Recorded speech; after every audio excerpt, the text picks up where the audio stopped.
మళ్ళీ లోపల ఇలాంటి వాతావరణం అనేది మనం చూడాల్సిన పరిస్థితి అయితే కనిపిస్తుంది. నా పిల్లలు ఉన్నారు లోపల, నా పిల్లల్ని చూడడానికి, మా పిల్లల్ని కలవడానికి, నా పిల్లల కోసం నేను లోపలికి వెళ్ళాలంటూ గేటు ధ్వంసం చేసుకుని మనోజ్ లోపలికి వెళ్ళిన పరిస్థితి అయితే కనిపిస్తుంది. సో ఈ నేపథ్యంలో మోహన్ బాబు కూడా ఆగ్రహానికి గురై బయటికి వచ్చాడు. బయటికి వచ్చిన అనంతరం ఇటు మౌనిక, మనోజ్ లోపలికి వస్తున్న సందర్భంలో ఆయన మీడియా పైన ఒక రౌడీ లాగా దాడి చేశారు. కొంతమంది మీడియా ప్రతినిధులు కూడా గాయాలయ్యాయి. ఈ నేపథ్యంలో ఖండిస్తున్నారు మీడియా వాళ్ళు ఈ దాడిని. మనోజ్ లోపలికి వెళ్తున్న సందర్భంలో అయితే ఉద్రిక్తత వాతావరణం అయితే ఇంకా కొనసాగుతుంది. లోపల గొడవ జరుగుతుందని కూడా తెలుస్తుంది. ఎందుకంటే మనోజ్కి సంబంధించినటువంటి సెక్యూరిటీ సిబ్బందిని, ఇటు బౌన్సర్లను కూడా సిబ్బంది బయటికి గెంటేసే ప్రయత్నం చేశారు.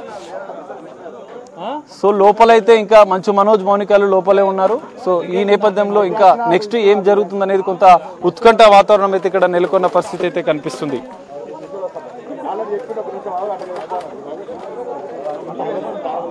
నివాసం జల్పల్లో ఉన్న మోహన్ బాబు నివాసానికి చేరుకున్నారు. అక్కడ ఇటు మనోజ్, మౌనిక వారిద్దరూ కూడా లోపలికి వెళ్లారు. ఆ గేట్ ను తోసుకుంటూ కూడా మనోజ్ లోపలికి వెళ్ళాడు. ఒక ఉద్రిక్త వాతావరణం నడుమునైతే ఆయన లోపలికి వెళ్లారు. అయితే ప్రెసెంట్ ఉన్న ఇన్ఫర్మేషన్ ప్రకారం అయితే లోపల ఒక గొడవ జరుగుతోంది అని చెప్పి కూడా ఒక ఇన్ఫర్మేషన్ అయితే మనకి అందుతుంది. మరోవైపు బయట సెక్యూరిటీ సిబ్బంది అయితే కాపలాగాస్తున్నారు. అంటే మరోవైపు మనోజ్ బౌన్సర్లు ఎవరైతే ఉన్నారో వాళ్ళను కూడా బయటికి పంపించారు అని చెప్పి కూడా మనకి ఇన్ఫర్మేషన్ తెలుస్తుంది. సో ఇప్పుడు లోపలైతే ఒక ఉద్రిక్త వాతావరణం, అసలు జల్పల్లి మోహన్ బాబు ఇంటి వద్ద అయితే ఒక ఉద్రిక్త వాతావరణం, ఒక హై డ్రామా కొనసాగుతోంది. దీంతో హై టెన్షన్ వాతావరణం నెలకొంది. అయితే మోహన్ బాబు కూడా ఒక రౌడీ మాదిరి వచ్చి మీడియా ప్రతినిధులపైన ఆయన దాడి చేశారని చెప్పి కూడా మనకి అర్థమవుతోంది. సో ఇదంతా చూస్తుంటే కనుక అక్కడ ఒక హై డ్రామా వాతావరణం కొనసాగుతోంది. అయితే కంప్లీట్గా కూడా ఆ గేటు ధ్వంసం అయిపోయింది. సో అంటే ఆ గేటుకు అంటించిన షీట్ ఉంది కదా, అది ధ్వంసం అయిపోయింది. సో దాని త్రూ కూడా ఇప్పుడు క్లియర్గా కూడా లోపల ఏం జరుగుతుంది అంటే అక్కడ ఎటువంటి వాతావరణం నెలకొంది అన్నది మనకి క్లియర్గా కనిపిస్తూ ఉంటుంది. సో జనరల్గానైతే అసలు ఆ గేట్కి ఆ షీట్ కంప్లీట్గా కూడా లోపల ఏం జరుగుతుంది అనేది కూడా బయటికి తెలియకుండా ఉండేందుకు ఆ షీట్ని అరేంజ్ చేశారు. బట్ మనోజ్ని ఎప్పుడైతే లోపలికి ఎంటర్ అవ్వనివ్వట్లేదో అప్పుడు కంప్లీట్గా కూడా ఆయన షీట్ ధ్వంసం చేశారు. ఇంకా దాని తర్వాత ఒక హై డ్రామా, హై టెన్షన్, ఒక ఉద్రిక్త పరిస్థితుల నడుమ ఆయన లోపలికి ఆ గేట్ తోసుకుంటూ కూడా వెళ్లారు. మనం చూస్తున్న విజువల్స్ లో మనోజ్ చొక్కా ఏ విధంగా చించేశారో అక్కడ ఉన్నవారు అనేది మనం చూస్తున్నాము. సో దాన్ని చూపిస్తూ కూడా మాట్లాడారు. ఈ విధంగా నా చొక్కాని చింపేశారని చెప్పి ఆల్రెడీ మనోజ్ తనపైన దాడి జరిగిందని చెప్పి ఒక కంప్లైంట్ చేశారు బిఫోర్. అయితే ఇప్పుడు కంప్లైంట్ చేసిన తర్వాత ఇప్పుడు జల్పల్లికి వచ్చిన తర్వాత, నివాసానికి వచ్చిన తర్వాత కూడా ఒక హై డ్రామా వాతావరణం చూస్తున్నాము. ఆ గేట్ దగ్గర ఇంకెవరిని రానివ్వకుండా కూడా పోలీస్ సిబ్బంది కూడా కంట్రోల్ చేస్తున్నారు. అక్కడ సెక్యూరిటీ సిబ్బంది ఉన్నారు. అయితే మనోజ్ చొక్కానైతే కంప్లీట్గా కూడా చినిగిపోయింది. దానికి సంబంధించిన దృశ్యాలు మనం చూస్తున్నాం. మనోజ్తో పాటు ఇంకొంతమంది ఉన్నారు ఆయన సపోర్ట్ చేసేవాళ్ళు. మరోవైపు పోలీసులు కూడా అక్కడ స్థానికంగా ఉన్న పోలీసులు ఎవరైతే ఉన్నారో వారందరూ కూడా అక్కడికి చేరుకున్నారు. ఎటువంటి ఉద్రిక్త పరిస్థితుల నడుమ ఎవరికి గాయపడకుండా, ఉద్రిక్త పరిస్థితులు శృతి మించకుండా, ఒక లైన్ బోర్డర్ దాటకుండా కూడా వారు కంట్రోల్ చేసేందుకైతే వారందరూ అక్కడికి చేరుకున్నారు. మరోవైపు అక్కడ టెన్షన్ వాతావరణం నెలకొంది. ఏ క్షణం ఏం జరుగుతుందని. బికాజ్ మనోజ్ ఆల్రెడీ ససేమీరా అంటూ కూడా నేను డబ్బు కోసము, ఆస్తి కోసము నేను పోరాటం చేయటం లేదు, ఆత్మగౌరవం కోసం, గౌరవం కోసం పోరాటం చేస్తున్నానని మనోజ్ అంటున్నారు. మరోవైపు మౌనికనేమో తన ఫ్యామిలీ జోలికి వస్తే మాత్రం నేను ఏ మాత్రం ఊరుకోనని చెప్పి మౌనిక వార్నింగ్ ఇచ్చారు.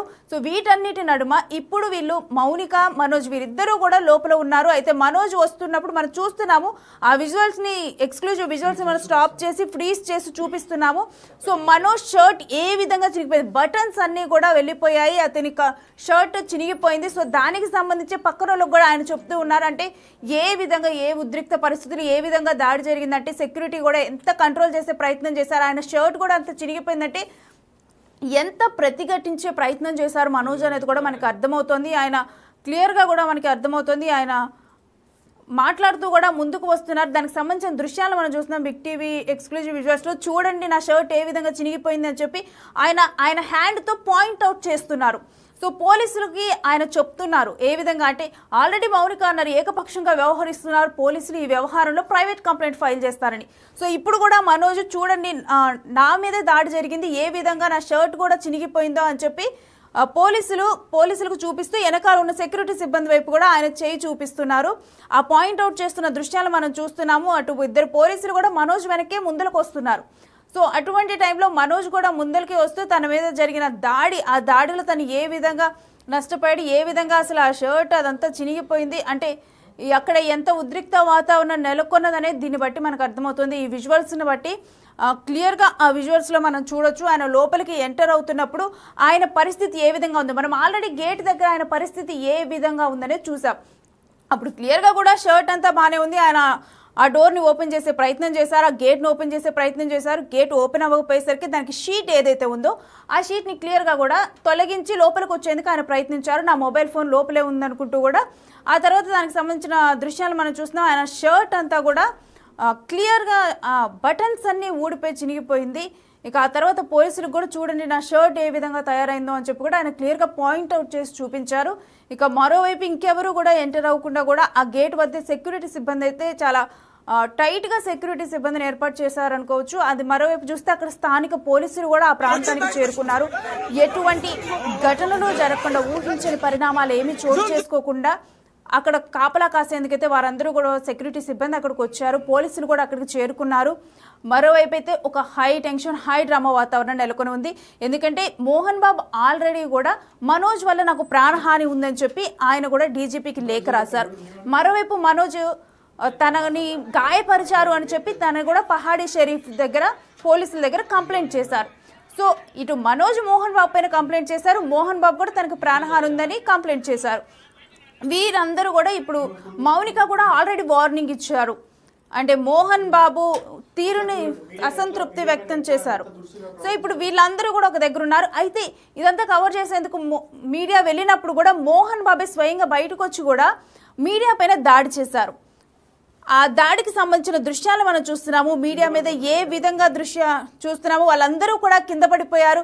వాళ్ళందరూ కూడా ఒక రౌడీ మాదిరిగా మా మీద దాడి చేశారని చెప్పి కూడా మీడియా ప్రతినిధులు అంటున్నారు. మరోవైపు ఆందోళన వ్యక్తం చేశారు. చూస్తున్నాం కదా వాళ్ళు కవర్ చేస్తుంటే ఏ విధంగా తోసారో, ముందరికి తోస్తే అసలు వాళ్ళ ఏజ్ని కూడా చూడకుండా ముందరకు తోస్తే ఆ కెమెరాలు అన్నీ పట్టుకొని ఉన్నప్పుడు చూస్తున్నాం.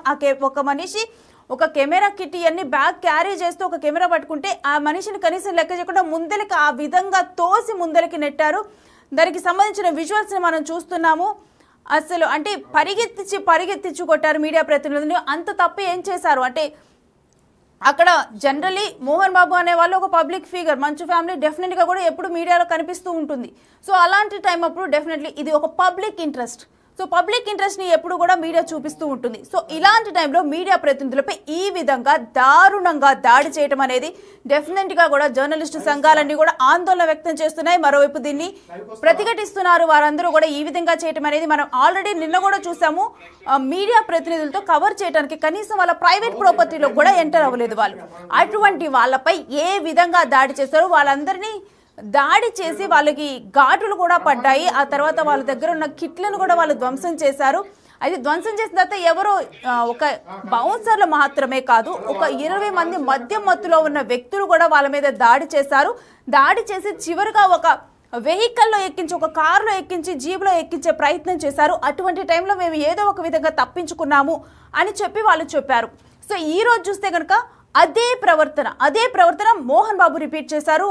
మరోవైపు చూస్తే అసలు చూశారు కదా ఏ విధంగా ముందరికి వాళ్ళని తోసి వాళ్ళందరినీ కింద పడేసి కనీసం